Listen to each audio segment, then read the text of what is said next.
On Thursday Night Football, the Miami Dolphins beat the Baltimore Ravens 22-10. And it was a surprising win. I did not expect Miami to win this football game. In fact, I would have said, if anything, the Ravens would win and it'd be a blowout. A lot to break down here. Miami's now 3-7. They've won 2 games in a row. And the Dolphins won because of their defense. This is how I expected Miami to play all year. I had them as a defensive-led football team winning 11 games during my predictions. I got that wrong, obviously. 3-7 now. But the defense finally stepped up in this game on Thursday Night Football against Baltimore. It was an awesome game plan. They blitzed a ton. Such great tackling all game long. Shout out to the Dolphins safeties, Brandon Jones and Javon Holland. Oh my gosh. They made so many really good tackles along the perimeter, especially in the screen game, in the running game. I mean, the Ravens had 94 yards rushing, which sounds like, that's not nothing. But watching the game, I felt like they had way fewer than that. It felt like the Ravens got shut down running the football. Now, Lamar Jackson, a lot of people came after Lamar Jackson after this game. As Dave Chappelle would say, Twitter's not a real place. And so I don't want to pretend that what is said on Twitter about Lamar is what everyone in real life is saying about Lamar. But it certainly does feel like anytime Lamar Jackson loses a football game, people just come after the guy. Like people are, I don't want to put words in anyone's mouth, but I will here because it's my show. I can say whatever I want.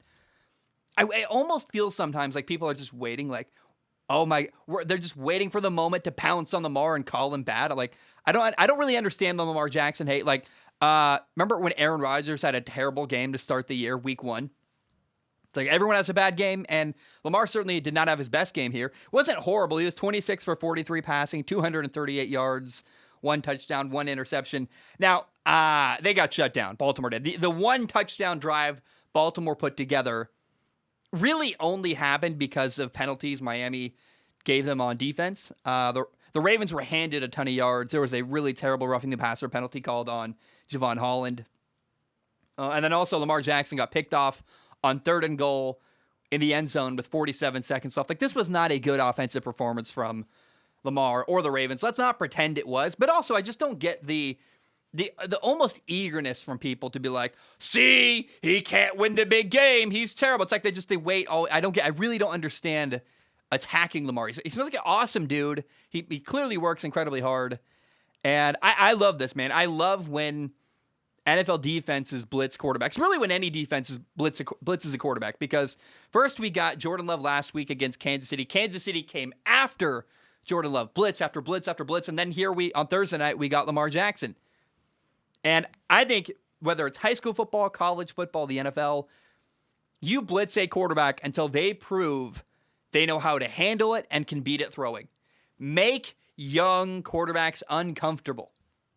And I want to see other teams play this way against Lamar. I really do. I want to see, maybe we have a blueprint to beat Lamar. Now, ultimately, I believe Lamar and the Ravens will adjust and figure it out. But that's the beauty of football. You watch film, you figure out what's wrong, and then you change it and fix the problem. And you can't hide.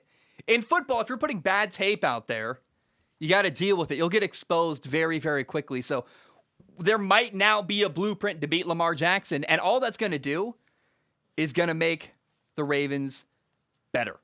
Because, look, I would blame Lamar if I thought it was his fault for losing this football game. I think the reality is the play calling did not help out Lamar in this game.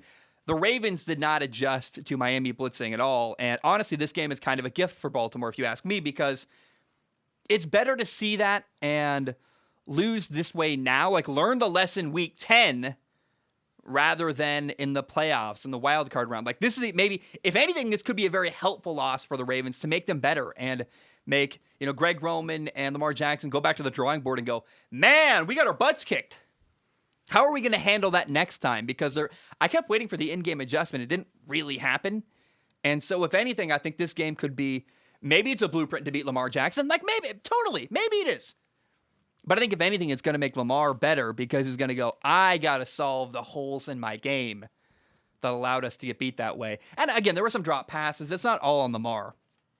But I thought that the way that Baltimore as a team handled the blitz was clearly not very good. So again, I love this. I love blitz young quarterbacks, blitz old quarterbacks. I don't care who you are. Blitz a quarterback until they prove they can hang out in the pocket, calmly find someone open. Now that's a big tell of whether a quarterback's good or not is how do they handle a blitz? Can they recognize a blitz? Do they know where their hot read is? How well do they know their offense? It forces quarterbacks to be really, really technically sound. And I loved the way Kansas City blitzed Jordan Love during week 9 because they're like, you can't beat us in man-to-man. Like, we're going to play man-to-man coverage, and you can't beat us throwing the football. And Jordan Love could not.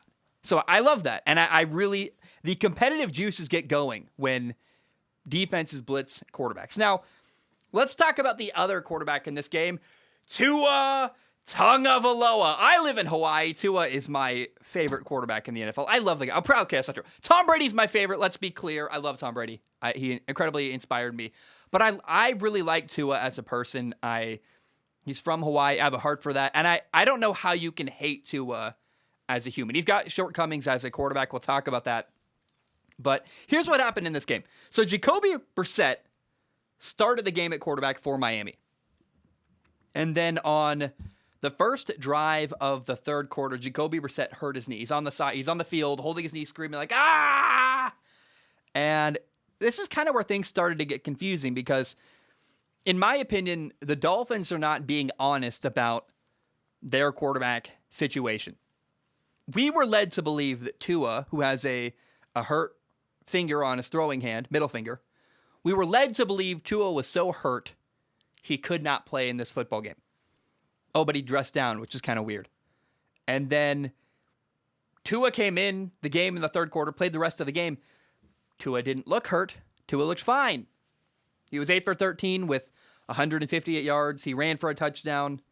In fact, Miami's only touchdown on offense all day came with Tua as their quarterback.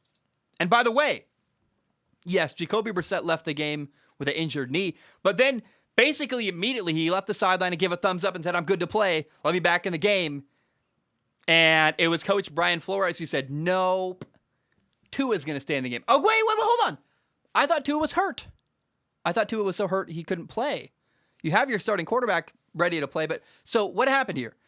The Dolphins are very poorly trying to disguise benching quarterbacks with injuries. They're like, oh, this guy's hurt. That's why he didn't play. No. Your quarterback plays hurt all the time. Why is this any different? It's very confusing to me.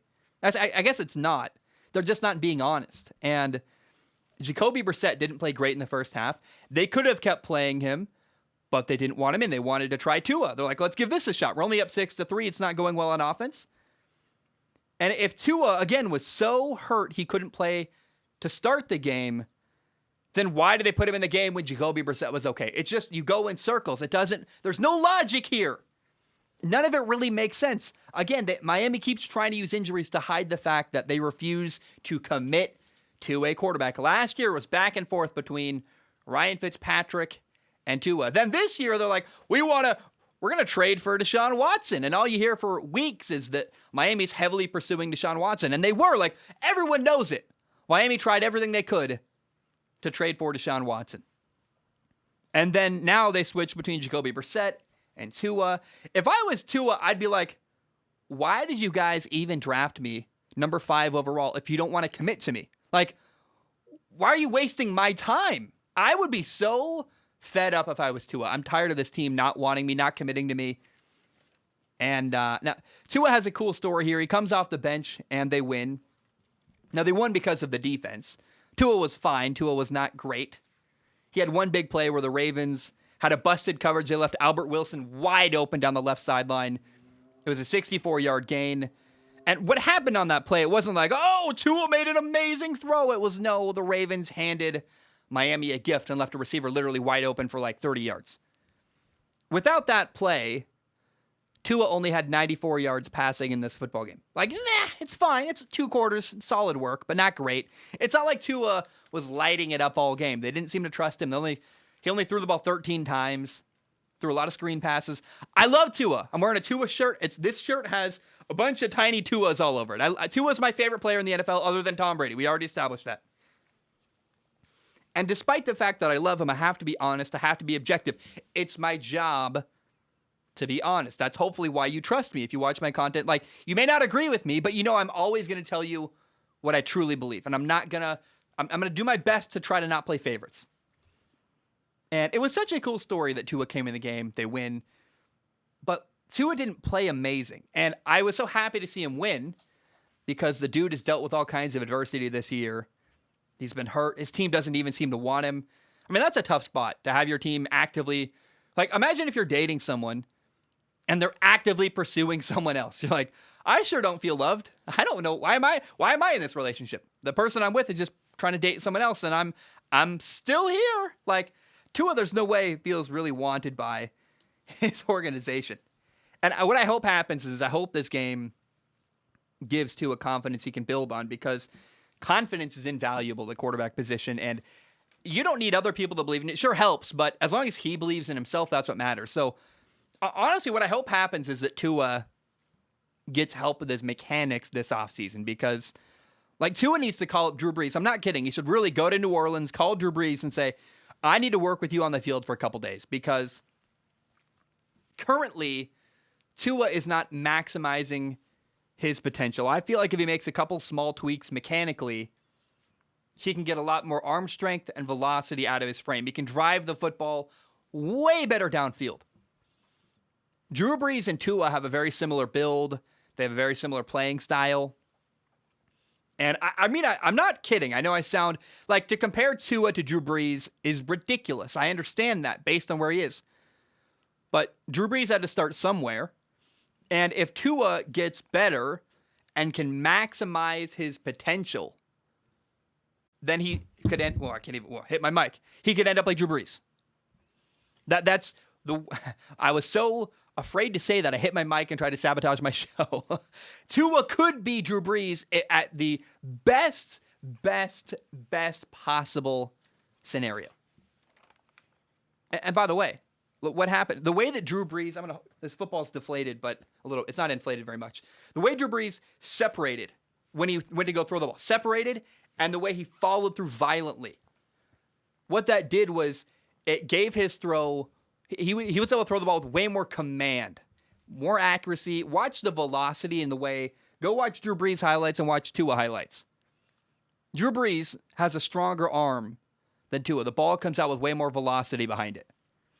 It's just mechanics. It's not like Tua can't do it. In fact, Tua has a 10-inch hand size. I'm like, what's happened? Does Tua have tiny hands? Like, what's going on? Tua's got bigger hands than Joe Burrow, like by a whole inch. He's fine. He just needs different mechanics. He needs to get more out of his frame. And I'm really curious, what's the rest of Tua's career going to look like? Because how is it going to play out? Is he going to stay in Miami? Is he going to get better? Remember, at one point, at the time, the San Diego Chargers organization did not want Drew Brees. They got rid of Drew Brees and replaced him with Phillip Rivers. So Drew Brees was once discarded. Do you think at that point in Drew Brees' career, he was viewed as a little bit risky, as like an amazing quarterback? There was definitely some doubt around Drew Brees at that time. He was injured. His team replaced him. Could that be Tua's path? Miami, for whatever reason, and I think it's because they don't like his physical limitations, Miami doesn't want Tua. It's pretty clear. They won't commit to him. They want to trade for Deshaun Watson.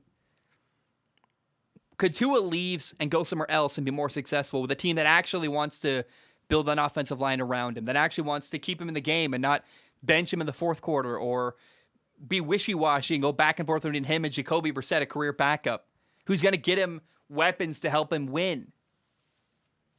I love Tua as a person, and he's clearly a good dude. Easy to root for.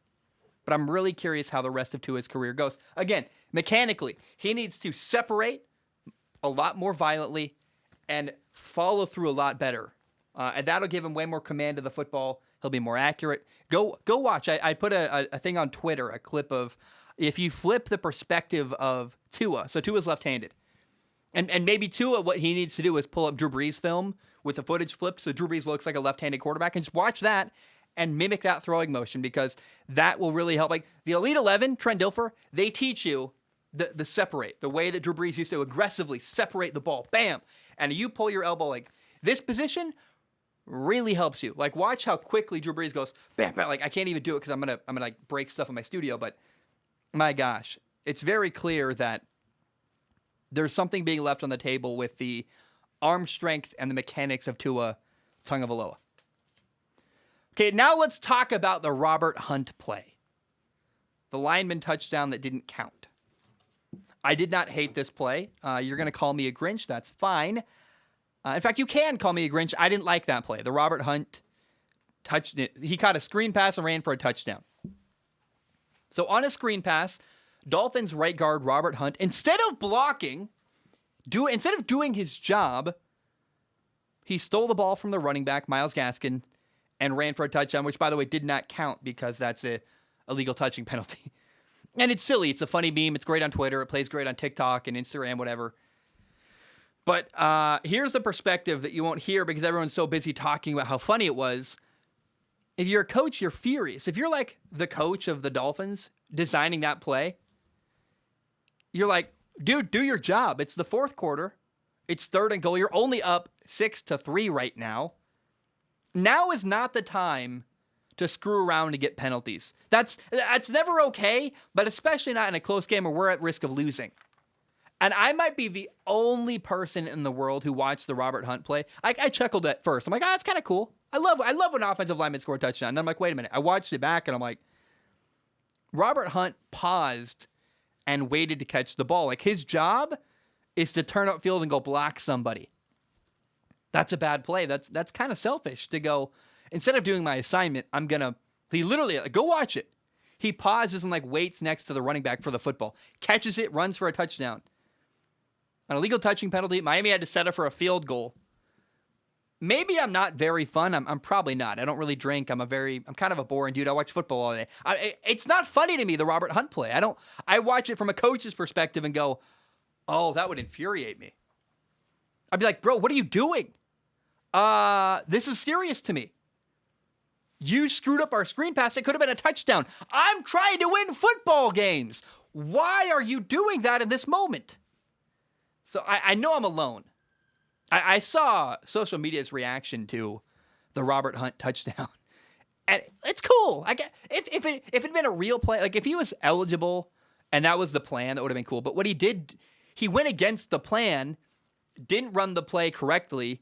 And Bill Belichick always says, do your job. Robert Hunt did not do his job on that play. It's a bad football play. It's not actually good. In fact, if they lost that game and they missed out on a potential touchdown because of Robert Hunt, you could actually potentially have blamed the loss on him for screwing around and making a bad play. So I'm a Grinch. I know it. I'm not fun. Totally fine. But that's a bad football play. Go do your assignment. Go block somebody. Don't wait next to the running back for the football. It's all bad. It's totally wrong. And upon reflection, the more I watch that Robert Hunt play, the more kind of irritated I get. If I was Tua, I'm like, dude, I'm not throwing to you. What are you doing? Don't catch that. Go hit somebody. Let the running back do his job. Do your job.